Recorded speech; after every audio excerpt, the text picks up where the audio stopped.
जिथे एक पासे हिंदी फिल्म भाग मिल्खा सिंह की कहानी नूं लोकां तक पहुँचा रही है, उत्थे ही दूजे पासे मिल्खा सिंह की कहानी नूं एक किताब के रूप विच भी पेश किया जाएगा।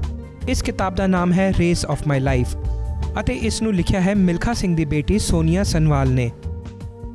किताब का आइडिया तो बहुत देर तो सीगा, बट वो किताब सीगी coffee table book, not the autobiography.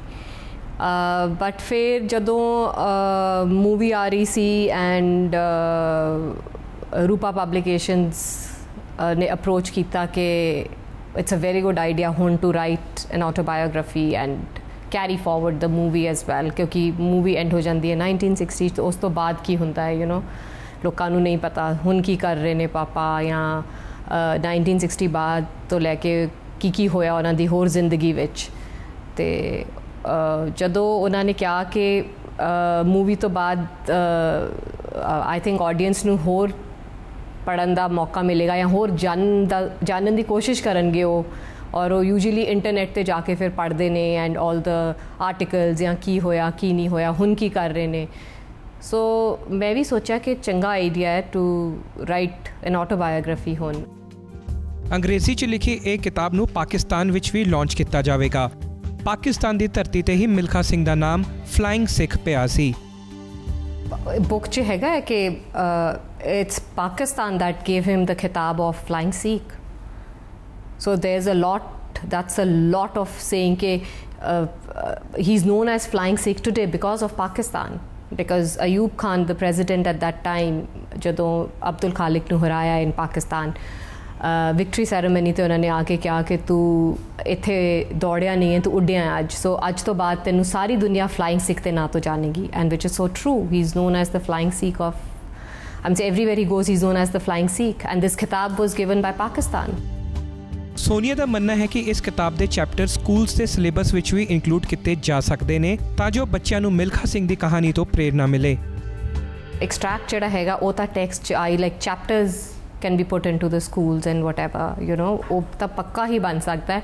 and I think जेड़ी ये किताब as a whole है, I think in every library and in schools, in colleges, in sports academies ये रखी जा सकती है, और जे लोग इनू पढ़नगे एंड इहदी सोल पर्पस ही यही है कि जे किसी नू भी इंस्पायर कर सके, जिन्हें भी पढ़ी है एंड मोटिवेट कर सके, ਉਹਦਾ पर्पस सॉल्व हो जाता है ना बुक का।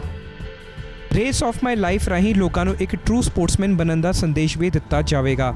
नाल ही सोनिया उम्मीद करते हैं कि कोई इस किताब को पढ़ के उन्होंने पिता के अधूरे सुपने को पूरा करे। इंस्पायर होके देखो, जे इंस्पिरेशन देंदी है तुहानू ਤਾਂ ਜਿਹੜਾ ਮੈਡਲ ਡੈਡ ਦੇ ਹੱਥ ਤੋਂ ਗਿਰ ਗਿਆ ਸੀ 1960 ਓਲੰਪਿਕਸ, ਐਂਡ ਜੇ ਉਹ ਕੋਈ ਵਾਪਸ ਲਿਆ ਸਕਦਾ, I think that will be the best gift for him, because वो दो चीज़ा अज तक उन्होंने रात को उठा देंदियां।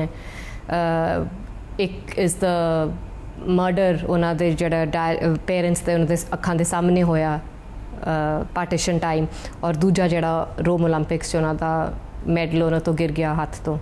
सो कहते कि ये दो चीज़ा उन्होंने हजे भी रात को उठा देंदियां।